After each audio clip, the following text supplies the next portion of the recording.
Segera download Quran Tadabbur, tafsir dalam genggaman Anda. Bulan Ramadan adalah bulan Al-Quran.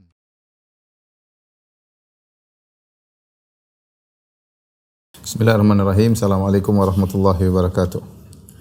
Alhamdulillahi ala ihsani wa syukru lahu ala taufiqihi wa amtinani wa asyhadu an la ilaha illallah wahdahu la syarika lahu ta'ziman li sya'ni wa asyhadu anna Muhammadan abduhu wa rasuluhu da'ila ridwani. Allahumma salli alaihi wa ala alihi wa ashabihi wa ikhwani.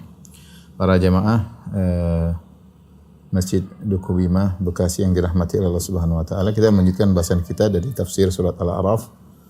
Kita masuk pada ayat berikutnya, ayat 167 ya, ayat 167. Allah Subhanahu wa taala berfirman, setelah pertemuan lalu kita jelaskan bagaimana tentang orang-orang Yahudi yang melakukan trik dalam rangka menghalalkan apa yang Allah haramkan, berkaitan dengan mengambil ikan dari laut, sehingga akhirnya mereka dirubah menjadi monyet-monyet yang hina. Kunu qiradatan khasiin, jadilah kalian monyet-monyet yang hina, ya. Dan monyet-monyet tersebut tidak punya keturunan, ya. Sebenarnya dalam riwayat kullu ummatin musikhat laisa laha naslun, setiap umat yang dirubah menjadi hewan atau menjadi hewan, apakah monyet ataukah babi atau yang lainnya, maka tidak ada keturunannya. Tidak ada keturunannya. Oleh karenanya ketika ketika orang-orang Yahudi datang kemudian mencela Nabi Muhammad SAW dengan mengatakan assalamu alaik, assalamu alaik. Sekilas mereka mengucapkan assalamu alaikum, tetapi lamnya mereka hilangkan. Assalamu alaik secara bahasa Arab artinya semoga kau cepat mampus wahai Muhammad. Rasulullah dengar bahwasanya mereka sedang ngejek, ya. Jadi bilang assalamu alaik, ya. Seakan-akan beri salam tapi lamnya dihilangkan jadi assam. Kalau assalam artinya keselamatan, kalau assam artinya kematian bagimu wahai Muhammad, semoga cepat mampus. Rasulullah jawab, wa alaik, engkau juga, wa alaikum, kalian juga. Maka Aisyah radhiyallahu taala anha ketika itu marah, kemudian dia mengatakan wa alaikum sam wal la'nah wal ghadab ya ikhwata al-qiradati wal khanazir, al-qiradati wal khanazir. Aisyah berkata, kalian yang mampus, ya, atas kalian laknat dan kalian kemurkaan Allah bagi kalian, wahai saudara-saudara babi dan monyet-monyet. Di sini Aisyah radhiyallahu anha ucapannya benar semua, ya. Dan dia tidak mengatakan wahai keturunan monyet-monyet dan babi-babi. Dia tidak mengatakan dzurriyyat al-qirada wal khanazir. Tapi dia mengatakan ikhwata al-qiradati wal khanazir. Kalian, semoga kalian yang mampus, kalian terlaknat, kalian dimurkai oleh Allah, wahai saudara-saudara babi-babi dan monyet-monyet. Karena kalau Aisyah mengatakan keturunan babi dan monyet-monyet, maka keliru, karena setiap umat yang dirubah jadi hewan oleh Allah Subhanahu wa taala tidak ada keturunannya. Tetapi akhirnya Aisyah menggunakan kata-kata wahai saudara-saudara babi dan monyet-monyet, karena memang mereka bersaudara, sama-sama dari Bani Israel. Dan akhirnya ditegur oleh Nabi sallallahu alaihi wasallam, ya Aisyah, maka narifku fi syai' illa zana wa ma yunzau an syai'in illa syana. Wahai Aisyah, tidaklah kelembutan diletakkan pada suatu kecuali menghiasinya, dan tidaklah dicabut kecuali merusaknya, ya. Rasulullah tidak menyalahkan perkataan Aisyah dari secara konten, tapi uslub metode Aisyah disalahkan oleh Nabi. Cukup harusnya menjawab wa alaikum, kalian juga. Tidak perlu biasa kadang-kadang istri lebih cepat membela, kalau suaminya diganggu, istri lebih cepat emosi daripada suaminya itu sendiri, apalagi seperti kelas Rasulullah SAW, yaitu utusan Allah Subhanahu wa taala, dan bagaimana cintanya Aisyah kepada Nabi SAW. Intinya bahwasanya umat-umat yang dirubah jadi hewan tidak ada keturunannya. Makanya setelah itu Allah berfirman dalam ayat 167, wa idz ta'adzana rabbuka la yab'atsanna 'alaihim ila yaumil qiyamati may yasumuhum su'al 'adzab. Inna rabbaka lasari'ul iqabi wa innahu laghafurur rahim. Dan ingatlah ketika Tuhan memberitahukan, itu memberi pengumuman, ta'adzana rabbukum artinya memberi pengumuman, bahwa sungguhnya dia akan mengirim kepada mereka, orang-orang Yahudi, kepada mereka ini siapa? Bukan kepada umat-umat yang dirubah jadi babi dan monyet, karena mereka sudah mati, tapi kepada orang Yahudi secara umum, Bani Israel. Ila yaumil qiyamah, sampai hari kiamat akan diutus kepada orang Yahudi, man yasumuhum su'al adzab, orang-orang akan menimpakan kepada mereka adab yang pedih. Inna rabbaka lasari'ul iqab, sungguhnya Allah Subhanahu wa taala cepat hukumannya, wa innahu laghafurur rahim, tapi Allah juga Maha Pengampun lagi Maha Penyayang. Ini peringatan kepada kepada mereka. Ya, Allah mengatakan la yab'atsanna. Sungguh Allah akan mengutus kepada mereka alaihim ila yaumil qiyamah, sampai hari kiamat. Dan benar, orang-orang Yahudi setelah zaman wafatnya Nabi Sulaiman alaihissalam, mereka terpecah menjadi dua kerajaan besar ya. Adanya perselisihan antara Ruhbu'am sama Yurbu'am, anaknya Nabi Sulaiman alaihissalam dengan anaknya panglima atau siapa, sehingga terjadilah dua kerajaan, kerajaan Yahuda dan kerajaan Israel. Kemudian mereka saling bermusuhan dan akhirnya datang raja-raja dari luar yang kemudian menghancurkan mereka, menyiksa mereka, menawan mereka, membunuh mereka, seperti Bukhtanasar yang dari Persia, Majusi, kemudian raja yang lain dan seterusnya. Mereka mengalami siksaan-siksaan ya. Silih berganti, mereka kemudian jaya, nanti disiksa lagi, kemudian jaya, nanti disiksa lagi. Mereka tercerai-berai di dunia ini ya. Dan kita kalau baca sejarah ya baru saja mereka jaya ini baru-baru saja ketika mereka kumpul di Israel, kemudian mereka mendirikan negara Israel Raya. Sebelumnya mereka carut-marut ya. Kemudian dikisah di sana sini ya, sampai Hitler membunuh mereka. Di zaman Nabi SAW juga mereka karena mereka berkhianat akhirnya diperangi oleh Nabi SAW, terhinakan oleh kaum muslimin di zaman mereka. 3 suku diusir, 2 diusir, Bani Qainuqa berkhianat diusir, Bani Nadir diusir, Bani Quraidah diperangi dan dibunuh. Belum Nabi SAW memerangi mereka di Khaybar dan seterusnya, silih berganti siksaan karena sikap mereka yang suka membangkang, dan itu terjadi sejak wafatnya Nabi Sulaiman alaihissalam. Dan terus kata Allah ila yaumil qiyamah, sampai hari kiamat. Sampai hari kiamat. Mereka tidak akan jaya selamanya. Akan suatu saat mereka akan digitukan lagi oleh bangsa-bangsa lain karena Yahudi ini dimanapun mereka berada bikin masalah. Dimanapun mereka berada mereka bikin masalah karena mereka punya rasis yang luar biasa. Kami yang satu-satunya yang dimuliakan, kami yang masuk surga sendiri, kami yang Sya'bullahil Mukhtar, suku pilihan, kami adalah kekasih Tuhan, yang lain adalah hanyalah pelayan kami dan seterusnya. Ini membuat mereka akhirnya memandang sangat miring kepada suku-suku selain mereka, dan itu adalah potensi membuat permasalahan. Makanya umat-umat jengkel pada mereka. Cuma sekarang mereka lagi memiliki kejayaannya. Itu pun mereka tercerai-berai. Dan nanti di akhir sampai ila yaumil qiyamah mereka akan menjadi pengikut Dajjal. Ya, yatba'ud Dajjal sab'una alfa Yahudin ya. Akan mengikuti min Asbahan. Akan keluar 70.000 Yahudi dari Asbahan, dari daerah Iran, akan mengikuti Dajjal. Kemudian akan diperangi oleh Nabi Isa alaihissalam, sehingga mereka terus mengalami siksaan ila yaumil qiyamah. Kata Allah sampai hari kiamat, sampai hari kiamat. Inna rabbaka lasari'ul iqab. Kalau Allah berkehendak, Allah memberi hukuman sangat mudah, cepat ya. Wa innahu laghafurur rahim. Tapi Allah Maha Pengampun lagi Maha Penyayang. Allah Maha Pengampun lagi Maha Penyayang. Setelah itu Allah berfirman, wa qatta'nahum fil ardi umaman, dan kami bagi-bagikan mereka di dunia ini menjadi beberapa golongan. Ya, menjadi beberapa golongan. Minhumus salihuna wa minhum duna dzalik. Di antara mereka ada yang orang-orang saleh. Dari kalangan Yahudi ada yang saleh. Wa minhum duna dzalik. Di antara mereka ada yang tidak saleh. Wa balawnahum bil hasanati was sayiat, dan kami uji mereka dengan kebaikan-kebaikan dan keburukan-keburukan, la'allahum yarji'un, semoga mereka sadar, semoga mereka kembali. Jadi Allah Subhanahu wa taala memecah belah mereka menjadi bergolongan-golongan ya. Ya tadi sudah saya katakan sejak ada yang mengatakan maksudnya ya adalah mereka tidak pernah bersatu lagi ya secara secara kesatuan, mereka tercerai-berai terutama sejak wafatnya Nabi Sulaiman ya, maka mereka tercerai-berai di berbagai macam daerah, berbagai macam negara ya. Fil ardi umaman, mereka menjadi kelompok-kelompok ya. Tetapi meskipun demikian Allah jelaskan minhumus salihun, di antara mereka ada yang saleh. Kondisi sudah rusak seperti itu, masih di antara mereka ada yang saleh. Artinya orang-orang yang masih berpegang teguh dengan Taurat. Berpegang teguh dengan Taurat. Wa minhum duna dzalik, di antara mereka ada yang tidak saleh.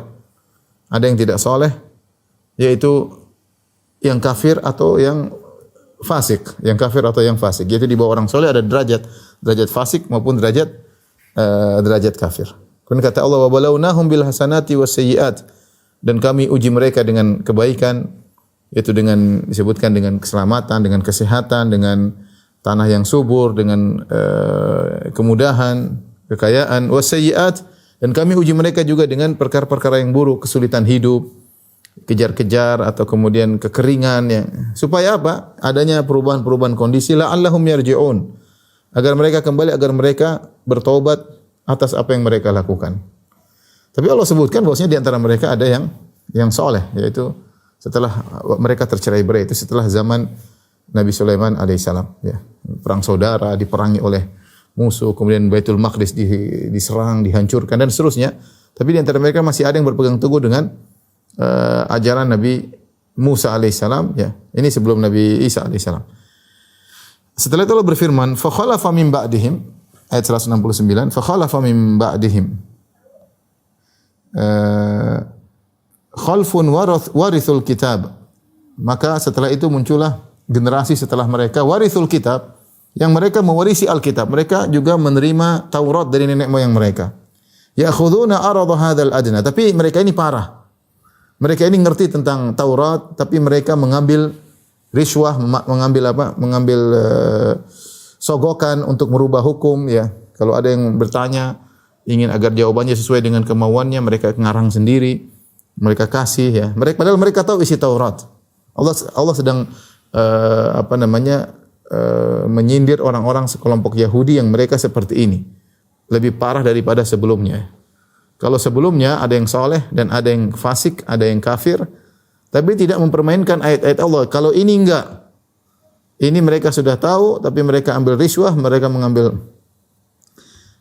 sogokan untuk merubah-rubah ayat Allah. Yang Allah singgung dalam surat Al-Baqarah, fawailul lilladzina yaktubuna al-kitaba bi aydihim thumma yaquluna hadza min indillahi liyashtaru bihi thamanan qalila fawailul lahum mimma katabat aydihim wa wailul lahum mimma yaksibun.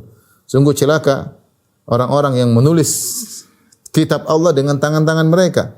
Kemudian mereka berkata ini dari Allah Subhanahu wa taala liyashtaru bihi thamanan qalila, untuk mendapatkan secercah dunia yang sedikit. Fawailul lahum mimma katabat aydihim, maka celaka mereka karena apa yang mereka tulis, yang ditulis oleh tangan-tangan mereka. Wa wailul lahum mimma yaksibun, dan celaka atas apa yang mereka perbuat. Sampai Allah mengatakan wail, celaka 3 kali kepada mereka. Ini sama seperti ayat ini. Kata Allah, fa khalafa min ba'dihim khalfun warithul kitab. Maka setelah itu muncul generasi baru yang mereka mewarisi Taurat dari nenek moyang mereka, dari orang-orang tua mereka. Tapi apa perbuatan mereka? Ya'khuduna arada hadzal adna. Mereka mengambil arad, maksudnya dunia, yaitu harta benda, ya. Hadzal adna, harta benda dunia yang rendah. Ya, al-adna maksudnya dunia, ya. Disebut dengan dunia karena menunjukkan 2 perkara, ad-dunu wad dana'ah. Dunu artinya dekat, karena dunia itu ya cepat hilang, tidak lama, ya. Kamu dapat harta kekayaan menikmati berapa tahun? 10 tahun, 20 tahun, 30 tahun, 50 tahun, 70 tahun. Kamu udah mati dulu sebelum hartamu, kalau hartamu kebanyakan, atau hartamu habis dulu sebelum kamu mati. Dunu cepat, ya. Atau dana'ah yang menunjukkan rendah. Tidak ada bandingan dengan apa yang Allah sediakan di akhirat. Yang Nabi mengatakan rakaatul fajri khairum minad dunya wa fiha, 2 rakaat sebelum subuh lebih baik pada dunia dan seisinya, ya. Ya, bahkan kata Nawawi rahimahullah, satu benda di akhirat, di surga yang sangat kecil lebih baik pada dunia dan seisinya. Oleh karenanya Allah mengatakan dengan adna, ya'khuduna arada hadzal adna, mereka mengambil secercah duniawi yang rendah. Wa yaquluna sayughfar lana, yang menakjubkan di sini mereka berkata sayughfar lana, kita akan diampuni, tenang aja. Jadi mereka sudah bermaksiat dan mereka merasa diampuni. Sayughfaru lana. Di sini dengan dua dalil kenapa mereka yakin mereka akan diampuni. Pertama, mereka menggunakan akan diampuni. Tenang aja. Jadi mereka dengan perasaan bahwasanya akan diampuni, mereka terus melakukan hal tersebut, ya. Sayughfaru lana, kita akan diampuni, kemudian juga digunakan dengan fi'il majhul, yughfar, akan diampuni bagi kita. Seakan-akan perkara yang tidak perlu diperdebatkan lagi. Sayughfar lana, kita akan diampuni, selesai. Dari diampuni. Bukan Allah akan mengampuni kita, tapi diampuni, kayaknya perkara sudah selesai. Ya, perkara selesai. Beda kalau si Budi akan memukul siapa? Si Budi akan memukul si Joni misalnya. Tapi Joni dipukul, selesai dipukul. Artinya lebih penekanan bahwasanya akan terjadi. Jadi kepedean mereka bahwasanya mereka akan diampuni membuat mereka terus melakukan maksiat, makanya mereka tidak berhenti. Ya. Makanya setelah Allah mengatakan wa iyatihim aradun mithluhu ya'khudhu. Kalau ada tawaran riswah lagi, sogokan mereka ambil lagi, enggak ada masalah. Sampai sebagian ulama mengatakan mereka ini memang otaknya otak duit ya, orang-orang Yahudi ini. Pendeta-pendeta mereka, rahib-rahib mereka. Bahwasanya kalau ada yang bertanya, kalau sesuai dengan pas ada di Taurat, mereka tetap tidak buat. Ini ada jawabannya. Kami udah cariin dalilnya. Mana duit? Kalau ternyata nggak ada dalilnya, mereka bikin dalil sendiri. Bikin dalil minta duit lagi. Jadi tetap aja dapat duit. Mau jawabannya sesuai dengan Al-Quran dan Sunnah, sesuai dengan Taurat atau tidak, dapat duit. Ya. Ini orang apa? Yahudi. Ini otaknya sudah dunia. Yang menunjukkan mereka berulang-ulang kata mereka, wa iyatihim aradun mithluhu ya'khudhu. Kalau datang tawaran lagi untuk riswah, untuk sogok, mereka ambil lagi. Karena mereka punya keyakinan kita akan diampuni, selesai. Alam yu'khadh alaihim mitsaqul kitabi alla yaqulu 'ala Allahi illa al-haq wa darasu ma fihi. Kata Allah Subhanahu wa taala. Dan bukankah telah diambil perjanjian ya, Taurat dari mereka, alla yaqulu 'ala Allahi illa al-haq. Mereka tidak boleh berbicara atas agama Allah kecuali dengan yang benar, tidak boleh ngarang. Tidak boleh disembunyikan. Wa darasu ma fihi, dan mereka sudah mempelajari isi Taurat. Bukannya tidak tahu, mereka sudah pelajari isi Taurat. Wa darul akhiratu khairul lil ladzina yattaqun. Padahal kehidupan akhirat lebih baik bagi orang yang bertakwa. Afala taqilun, tidakkah kalian berfikir?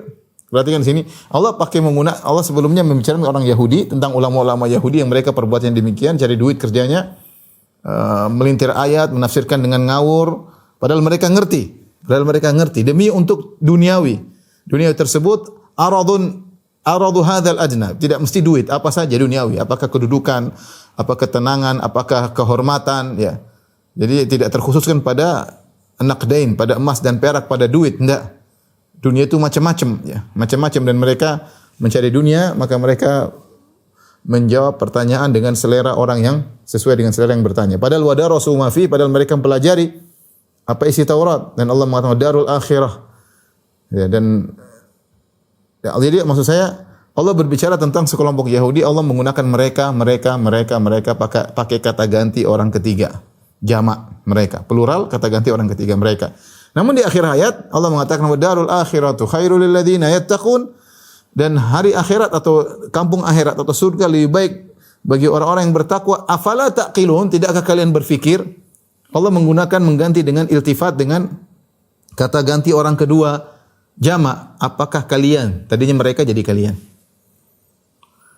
Kenapa bisa demikian? Allah rubah dari hum, dari mereka menjadi antum, jadi kalian.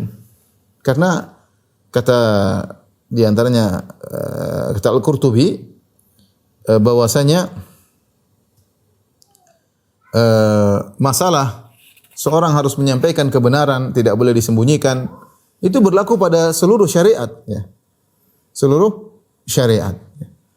Baik syariat Nabi Musa, syariat Nabi Isa, dan syariat Nabi Muhammad sallallahu alaihi wasallam. Tidak boleh para dai, para ulama menyembunyikan kebenaran. Mereka tidak boleh berbicara kecuali yang benar, dan mereka diambil janji oleh Allah Subhanahu wa taala. Kalau kita melalui lisan Nabi kita Nabi Muhammad sallallahu alaihi wasallam dalam hadis-hadisnya dan dalam Al-Qur'an, tidak boleh kita berucap tentang agama kecuali dengan kebenaran. Afala taqilun, kenapa kalian tidak berfikir? Maka ini adalah perkara yang perlu diwaspadai, terutama bagi dai-dai dari para ulama. Oleh karenanya, inilah akidah orang Yahudi berkaitan dengan pendeta-pendeta mereka, yang mereka menjual agama ini, ya, dengan dunia, ya, karena takut dijatuhkan, sehingga mereka berfatwa dengan selera para pembesar, mereka berfatwa dengan selera orang-orang kaya, ya. Mereka tidak berani mengucapkan kebenaran, padahal mereka baca isi Al-Quran. Ya, kalau ada ulama yang seperti itu berarti akhlaknya orang Yahudi, sama seperti orang Yahudi. Kemudian di antara akhlak orang Yahudi juga, mereka pede bahwasanya mereka akan diampuni. Mereka pede, kita ahlus sunnah wal jamaah. Tidak ada di antara kita meyakini bahwasanya kita pasti masuk surga, enggak ada. Dan kalau kita pun bertobat, kita belum tentu diterima tobat kita. Itu pun bertobat. Apalagi kita enggak bertobat. Makanya Allah mengatakan Innallaha la yaghfiru ayyushraka bihi. Allah tidak mengampuni dosa syirik, wa yaghfiru ma duna dzalika liman yasha. Adapun dosa selain syirik, Allah bisa ampuni bagi yang Allah kehendaki, tidak secara mutlak. Ada yang Allah kehendaki diampuni, ada yang tidak Allah kehendaki. Kita saja jangankan kita bermaksiat, kita bertobat saja tidak bisa kita pastikan kita pasti diterima tobatnya, belum tentu. Apalagi kita tidak bertobat. Orang Yahudi pede, mereka merasa diampuni, sayughfaru lana, tenang akan diampuni. Jadi mereka terus bermaksiat. Maksiat mereka apa? Menjual ayat-ayat Allah, bikin fatwa yang menyenangkan orang-orang. Haram jadi halal, yang penting menyenangkan pihak-pihak yang berkepentingan. Makanya Shinqiti rahimahullah berkata, "Idza ma wujida muslimun aw man yad'i annahu muslim yantahiki hurumatillah wa yusirru wa yathik bil maghfirah fa'lam annahu maghrur wa annahu akhul yahud." Kata Syekh Shinqiti rahimahullah dalam kitabnya Al-Adhul Namir, ya. Dia mengatakan, jika didapati seorang muslim atau yang mengaku dia seorang muslim, kemudian dia melanggar peraturan-peraturan Allah Subhanahu wa taala, dia melanggar peraturan Allah Subhanahu wa taala, kemudian dia nekat masih melakukan keharaman-keharaman sementara dia yakin dia akan diampuni, melakukan maksiat tapi merasa diampuni, fa'lam annahu maghrur, ketahuilah dia telah terpedaya, wa annahu akhul yahud, dan dia adalah saudara Yahudi. Dia adalah saudara orang-orang Yahudi. Seperti sebagian gampang, pokoknya pasti masuk surga kalau ikut kelompok ini, pasti masuk surga, dijamin masuk surga. Subhanallah. Sebagian dai-dai memudahkan untuk memastikan surga bagi pengikutnya. Ya Yahudi, itu agama Yahudi seperti itu. Itu agama Yahudi. Kemudian peringatan dari beliau juga, ya. Seperti disampaikan juga oleh Muhammad Rashid Ridha dalam Tafsir Al-Manar, beliau berkata, ya. Beliau berkata, "Wa qad sara syai'un katsirun min hadzal fasad ila al-muslimin." Banyak perkara seperti ini yang mengalir sampai kerusakan ini mengalir kepada kaum muslimin. Hatta ulaika alladziina warithul kitabal karim al-Qur'anul hakim. Sampai sebagian orang yang mereka mewarisi Al-Qur'anul karim. Kalau mereka mewarisi Taurat, tapi berfatwa seenaknya, merasa pasti masuk surga, tenang saja kita akan diampuni. Mereka tahu salah dan mereka tahu mereka menyelisih, tapi karena dunia dan mereka merasa diampuni. Ini juga mengalir sikap seperti dalam kaum muslimin, kata Muhammad Rashid Ridha dalam Tafsir Al-Manar. Beliau berkata, hatta ulaika alladziina warithul kitabal karim, bahkan mereka orang-orang yang mewarisi Al-Qur'anul Karim, wa darasu ma fi, dan mempelajari isi Al-Qur'an, ghalaba ala katsirin minhum man tama' fi hutamid dunya al-qalil, banyak di antara mereka yang didominasi dengan tamak dalam urusan dunia. Dia ulama, dia kiai, dia ustadz, dia syekh, tapi dia pikirannya dunia. Orientasinya dunia, omongannya dunia. Kalau ada diskusi dunia, ya. Bagaimana bisa meraih dunia? Wa aradhiha dani, dan ingin perbendaharaan yang hina. Wal ghurur binisbah ilal Islam wa tahalli bilaqabihi, dan dia terpedaya dengan saya orang muslim, atau saya dari dari pondok ini, kiai ini, saya belajar di mana, ya. Wa ta'allul bi amanil maghfirah, dan selalu merasa kita akan diampuni. Mal israr ala dzam, sementara terus melakukan maksiat. Wal ittikal al mukaffirat wa syafaat, yakin tenang aja kita akan banyak melakukan kebaikan, kita haji, kita umrah, maksiat jalan terus. Wa syafaat, tenang nanti ada syafaat. Nabi kasih syafaat, syekh kasih syafaat, guru kasih syafaat, semua tenang aja. Wa hum yaqra'una ma fil kitabi minan nahi anil amani wal auham, padahal mereka baca dalam Al-Qur'an Allah melarang kita berangan-angan. Ya. Dan Allah menyuruh bertobat dan seterusnya, tapi mereka, ya, padahal mereka tahu syafaat tidak akan berlaku kecuali dengan izin Allah Subhanahu wa taala. Intinya, ya, kata beliau, bal ma qasallahu alaina mithla hadhil ayat min akhbari bani Israil illa lina'tabira bi ahwalihim. Tidaklah Allah menceritakan kepada kisah kita tentang kisah Bani Israil yang ulamanya seperti ini agar kita mengambil pelajaran. Wa nattaqiyadz dzunub, dan agar kita meninggalkan dosa. Allati akhadhahum biha, yang buat mereka dihukum oleh Allah. Walakinnana ma'a hadza kullihi taba'na sunanahum shibran bi shibrin dhira'an bi dhira'in. Tapi sebaliknya, justru kita malah mengikuti langkah-langkah mereka, sejengkal dengan sejengkal, sehasta dengan sehasta. Persis. Ini nasihat yang menakjubkan dari Muhammad Rashid Ridha. Pada kita semua, baik masyarakat maupun ulamanya maupun kiai mau ustadznya, berfatwa mengikuti kesenangan masyarakat, berfatwa mengikuti kesenangan penguasa misalnya, berfatwa menguasai kesenangan sekelompok orang yang berkepentingan, hanya mendapatkan sececah dunia yang sedikit, tidak ingin ditinggalkan, entah dunia, entah jabatan, entah penghormatan, entah kesenangan, entah diulu-ulukan. Yahudi, persis Yahudi. Waliyadzubillah. Peringatan bagi kita semua ya. Kemudian pede bahwa akan diampuni oleh Allah Subhanahu wa taala. Baik, kata Allah Subhanahu wa taala, "Wa darul akhiratu khairul ladzina yattaqun," dan kampung akhirat surga lebih baik bagi orang bertakwa. Afala ta'qilun, tidak kalian berfikir? Kalian berfikir, dunia itu cuma sebentar, kalian dielu-elukan cuma sebentar, disanjung-sanjung orang cuma sebentar. Ya. Cuma sebentar, berapa sih disanjung orang? Apalagi kalau ingin dapat banyak followers, ingin banyak, cuma sebentar, enggak lama ya. Enggak lama. Afala ta'qilun, tidak kalian berfikir? Kalau Allah sebutkan ada kelompok yang menakjubkan, kata walladzina yumassikuna bil kitabi wa aqamus salata inna la nudhi ajral muslimin. Kata orang-orang berpegang teguh dengan Alkitab. Ada yang mengatakan maksudnya dengan Taurat. Ini masih golongan Yahudi lagi. Jadi di zaman ada rusak-rusaknya orang seperti itu. Ada ulama-ulama yang rusak dari kalangan Yahudi. Ada ulama yang berpegang teguh. Walladzina yumassikuna bil kitab, berpegang teguh dengan Taurat, hukum Taurat. Mereka berpegang. Wa aqamus salat, dan mereka mendirikan salat. Kata Allah, inna la nudhi'u ajral muslihin. Kami tidak akan menyia-nyiakan pahala orang berbuat islah. Mereka yang berpegang teguh itu, kenapa Allah tidak mengatakan dan orang-orang yang menegakkan Taurat, tapi Allah mengatakan dengan lafal orang-orang yang berpegang teguh. Artinya mereka senantiasa menjalankan isi Taurat dalam berbagai macam kondisi. Mereka berpegang teguh. Bukan sesekali aja menjalankan, nanti selera berubah lagi. Tidak, mereka selalu berpegang teguh. Ya. Dan mereka mendirikan salat. Di sini tentang agungnya salat ya. Agungnya salat ya. Karena salat ini memiliki banyak keistimewaan. Karena orang kalau berpegang teguh dengan Alkitab, apakah Taurat ataukah Al-Quran, maka dia pasti melakukan perintah-perintah Allah.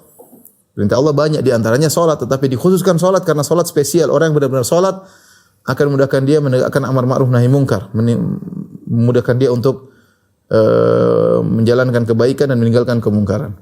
Setelah itu Allah memberi sifat inna la nudhi'u ajral muslihin. Kami tidak akan menyia-nyiakan pahala orang-orang berbuat islah. Islah itu perbaikan. Menunjukkan orang-orang yang berpegang teguh dengan Taurat tersebut, mereka bukan cuma sendiri, tapi mereka bukan cuma untuk diri sendiri, tapi mereka melakukan islah, mereka melakukan perbuatan. Itu mereka nyampaikan kebenaran. Sementara banyak ulama-ulama mereka, rahib-rahib mereka yang tadi sudah kita sebutkan sifatnya mencari dunia. Ya, ada sekelompok orang yang ternyata berpegang teguh dengan Taurat, menegakkan salat. Kata Allah, kami tidak akan sia-siakan ganjaran mereka. Mungkin di dunia mereka tidak dapat apa-apa. Tidak dapat ketenaran, tidak dapat popularitas, tidak mendapat jabatan, tidak mendapatkan harta dunia, ya, tetapi karena mereka melakukan islah, perbaikan, mereka berdakwah, ya, sehingga mereka akan diberikan ganjarannya oleh Allah Subhanahu wa taala di akhirat kelak. Jadi orang berpegang teguh itulah al-muslihun. Al-mumassikun bil kitab, yang berpegang teguh dengan Taurat, itulah orang-orang yang muslihun, yang melakukan perbaikan. Dan ini perkara yang penting bagi kita, bahwasanya kalau ada di zaman penuh dengan carut marut kerusakan, seorang berusaha melakukan kebaikan. Rasulullah SAW melarang kita untuk berangan-angan melakukan maksiat, tapi angan-angan masuk surga ya. Apa cita-citanya? Cita-cita ingin hura-hura masa hidup di dunia, kaya raya, berhura-hura, mati masuk surga. Itu banyak angan-angan. Kata Nabi SAW, al-kayyisu man dana nafsahu wa amila lima ba'dal maut. Orang yang cerdas adalah orang yang menundukkan hawa nafsunya dan dia beramal soleh untuk kehidupannya setelah kematian, untuk akhiratnya. Wal ajiz man atba'a nafsahu hawaha. Dan orang yang lemah, yang bodoh, yaitu orang yang mengikutkan jiwanya nurut sama hawa nafsunya. Wa tamanna 'ala Allah ta'ala al-amaniyah. Setelah itu dia berangan-angan, hawa nafsunya dia penuhi, dia puas-puaskan, tapi dia angan-angan masuk surga. Ini enggak benar ya. Taib, di sini ada lafal wa darasu ma fi, disebut tentang ulama Yahudi tersebut ya. Mereka tadi kita sebut darasu ma fi, darasu di situ ada dua tafsiran. Tafsiran pertama bahwasanya mereka mempelajari Taurat tapi mereka berfatwa menyelisih isi Taurat, atau darasu ma fi, maksudnya ada yang menafsirkan darasu mafi, yaitu mereka meninggalkan Taurat, yaitu mereka tidak meninggalkan Taurat sehingga hilanglah ajaran-ajaran Taurat dengan cara ditinggalkan mengamalkan isi Taurat, ya.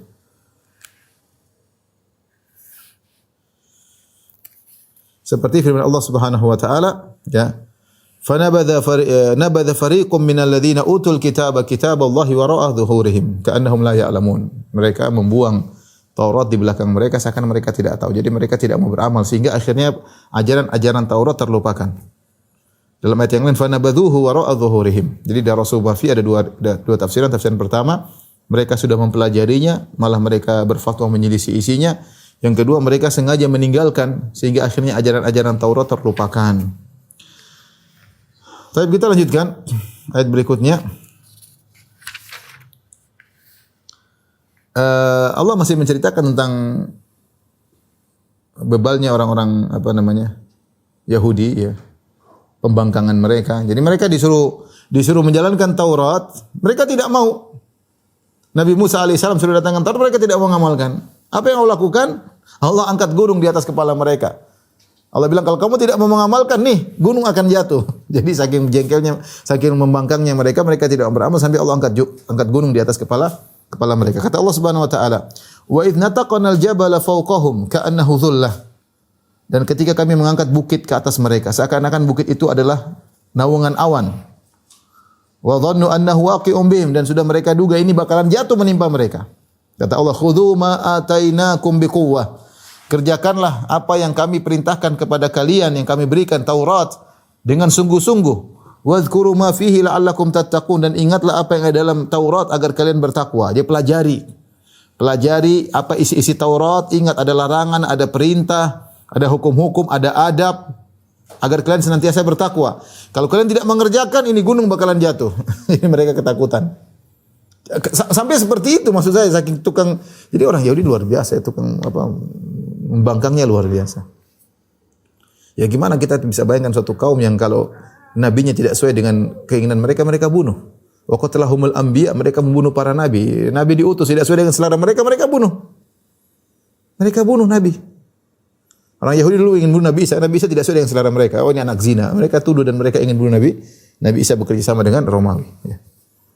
Orang Yahudi. Orang Yahudi sudah tahu Muhammad SAW adalah Nabi yang mereka tunggu-tunggu, tapi tidak sesuai dengan selera. Kenapa? Karena bukan dari ras Yahudi, ya mereka musuhi. Mereka tahu, jadi mereka sesat di atas ilmu, ya. Bayangkan Nabi Musa alaihissalam sudah mengambil Taurat, sudah suruh kepada mereka.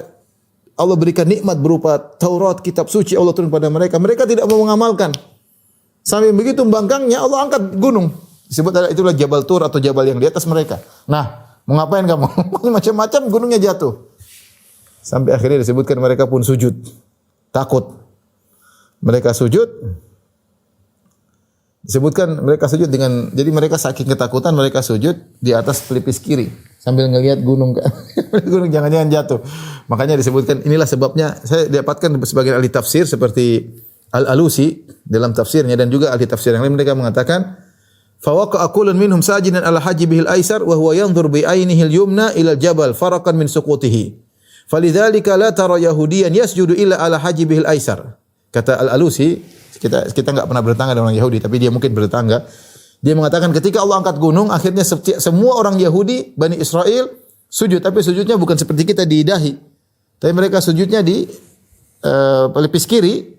Jadi sujudnya gini sambil mata kanannya ngelihat gunung, jatuh enggak ini? Kita sudah sujud, jatuh enggak? Jadi mereka ketakutan, memastikan gunung tidak jatuh.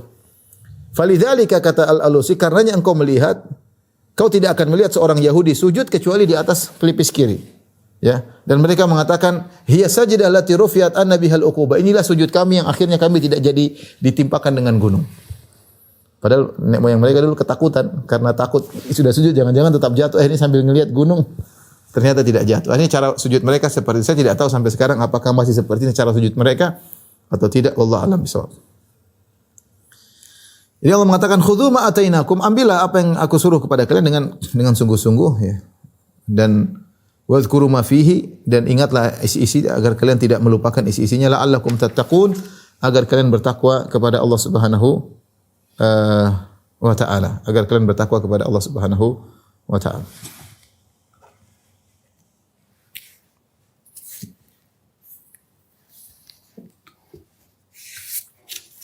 Kita lanjutkan ayat setelahnya. Wa idh akhadha rabbuka min bani Adam min zuhurihim dzurriyyatahum wa asyhadahum ala anfusihim alastu bi rabbikum qalu bala syahidna an taqulu yaumal qiyamati inna kunna an hadza ghafilin. Ya. Kata Allah Subhanahu wa taala, ini selesai kisah Yahudi sudah selesai. Allah masuk pembahasan lain ya. Dan ingat wa idh akhadha rabbuka, dan ketika Tuhanmu mengeluarkan keturunan anak-anak Adam dari sulbi mereka. Wa asyhadahum ala anfusihim, dan kemudian Allah mengambil saksi terhadap mereka. Allah berkata, alastu bi rabbikum, bukankah aku ini Tuhan kalian? Mereka berkata, bala syahidna. Ya, qalu bala syahidna. Betul ya Allah, Engkau Tuhan kami menjadi saksi. Buat apa Allah mengambil perjanjian dari mereka? Antaqulu yaumal qiyamati inna kunna an hadza ghafilin.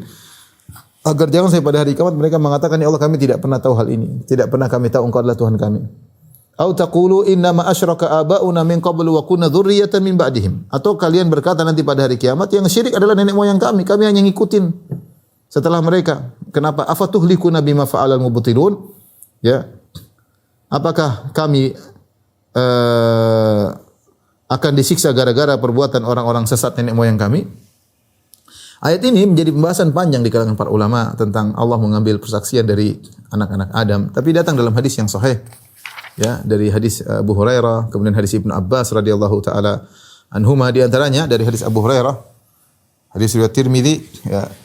Lama khalaqallahu Adam masaha dhahrahu. Ketika Allah menciptakan Adam, Allah usap punggungnya. Fasaqata min dharhi kullu nasamatin huwa khaliquha min dzurriyyati ila yaumil qiyamah. Maka seluruh anak keturunannya yang akan hidup dari Adam dari sampai hari kiamat semuanya muncul ketika itu. Dalam bentuk zar, dalam bentuk kecil ya. Semua keluar setelah Allah sentuh pundak Adam, yaitu seakan-akan ruhnya karena dikeluarkan dan dihadirkan di hadapan Adam alaihissalam. Ya. Dalam riwayat yang lain ya yaitu fa akhraja min sulbihi kulla, dalam hadis Ibnu Abbas, kulla dzurriyyatin dzara'aha, maka Allah keluarkan seluruh anak keturunan Adam, fa natharahum baina yadayhi, dan Allah bentangkan di hadapan Adam dalam bentuk kecil ruh, tapi Adam lihat seperti banyak banget ya, semua keturunannya dia lihat. Ya. Di situ kemudian Allah mengambil persaksian dari mereka ya. Bukankah aku Tuhan kalian? Yang jadi pertanyaan, yang jadi permasalahan ya. Ini tidak pernah kita ingat. Kita juga hadir ya, sebagian ulama mengatakan semua keturunan Adam termasuk kita dihadirkan pernah dan kita dimintai persaksian. Bukankah aku Tuhan kalian? Namun kita lupakan hal tersebut. Tetapi kata para ulama seperti Ibnu Taimiyah rahimahullah dan lain, meskipun kita lupakan persaksian tersebut, namun ini dalil tentang adanya fitrah. Dampaknya masih ada. Ya, manusia tempatnya lupa, tapi ada dampaknya. Dampaknya bahwasanya kita yakin Tuhan itu ada. Dan itu fitrah yang markuz, kullu mauludin yuladu al fitrah. Setiap anak lahirkan di atas fitrah. Fitrah itu yang pernah Allah ambil saksi bahwasanya Allah adalah Tuhan kita. Makanya seorang kalau mau jadi ateis, dia berusaha melawan fitrah yang tertancap dalam dirinya. Seperti seorang laki-laki suka dengan wanita, dia untuk rubah menjadi tidak suka sama wanita, susah, dia harus melawan fitrah. Itu contoh fitrah. Seorang laki-laki fitrah suka sama wanita. Untuk merubah dia tidak suka sama wanita, dia harus melawan fitrah. Dari sananya Allah sudah pasang ya. Insting apa segala Allah sudah pasang. Di antaranya insting Tuhan itu ada. Makanya anak-anak mudah sekali untuk kita yakin ada Tuhan, kita nggak perlu repot untuk membuat mereka percaya ada Tuhan. Mereka udah percaya gampang sekali. Ya, meskipun tidak perlu ada pelajaran khusus, mereka percaya Tuhan itu ada. Justru kalau mau jadikan orang ateis butuh syubhat yang banyak, harus membuat mereka ragu dan macam-macam baru kemudian mereka jadi ateis. Tapi asalnya manusia yakin Tuhan itu ada. Jadi ini yang pertama, setiap orang meskipun persaksian tersebut dia lupakan, tetapi fitrah tertancap dalam dirinya. Yang kedua, untuk menegakkan hujah, untuk mengingatkan kembali tentang persaksian tersebut, Allah kirim para rasul. Allah kirim para rasul untuk memperkuat fitrah tersebut, mengingatkan kembali bahwasanya mereka pernah diambil persaksiannya. Zaman dahulu kala ya. Para rasul mengingatkan ya, sehingga tidak ada hujah yang bisa mereka yang mereka bisa ajukan pada hari kiamat kelak. Nanti kalau mereka berbuat kufur, ya Allah, kenapa kau mau siksa kami ya Allah? Kami tidak pernah tahu kau adalah Tuhan. Tidak bisa mereka ngomong gitu karena fitrah ada dalam hati mereka. Dan mereka tidak berkata, nenek moyang kami cuma ikut-ikutan. Tidak, nenek moyang kalian juga diingatkan dari Rasul. Rasul diutus. Dan ajaran Rasul masih terus berlanjut. Meskipun kalian tidak bertemu dengan Rasul tersebut, ajarannya masih ada. Masih ada para da'i, masih ada orang-orang nulis Al-Quran, nulis hadis-hadis Nabi. Ya, jadi tidak ada alasan. Ya. Makanya Allah mengingatkan akan hal ini. Allah mengatakan, "Antaqulu yaumal qiyamah inna kunna an hadza ghafilin." Jangan sampai kalian hari kiamat mengatakan kami tidak tahu tentang Tuhan ya Allah. Enggak, kalian bohong karena terfitrah dalam diri kalian ada Tuhan. Kalian enggak bisa mengingkari hal ini. Au taqulu innama asyraka abauna min qablu wa kunna dzurriyyatan min ba'dihim. Atau kalian akan berdalih dengan mengatakan yang syirik kan nenek moyang kami hanya ikut-ikutan. Masa gara-gara kami ikut-ikutan afatuhlikuna bima fa'alal mubtilun? Lantas kalian menyiksa kami gara-gara nenek moyang kami? Kita bilang enggak, nenek moyang kalian juga ngerti, diutus Rasul kepada mereka. Dan kalian pun ngerti karena ajaran Rasul sampai pada kalian. Ini intisari daripada ayat yang sedang kita bahas tersebut. Saya rasa sampai di sini saja karena selanjutnya ada paragraf baru tentang kisah yang menarik ya. Insyaallah nanti kita lanjutkan pada pekan depan biiznillahi taala. Wallahu a'lam bishawab. Demikian saja para pemirsa dari Jamaah Masjid Duku Bima Bekasi yang dirahmati Allah Subhanahu wa taala. Insyaallah kita lanjutkan pekan depan. Kurang lebih saya mohon maaf. Wabillahi taufiq wal hidayah. Assalamualaikum warahmatullahi wabarakatuh.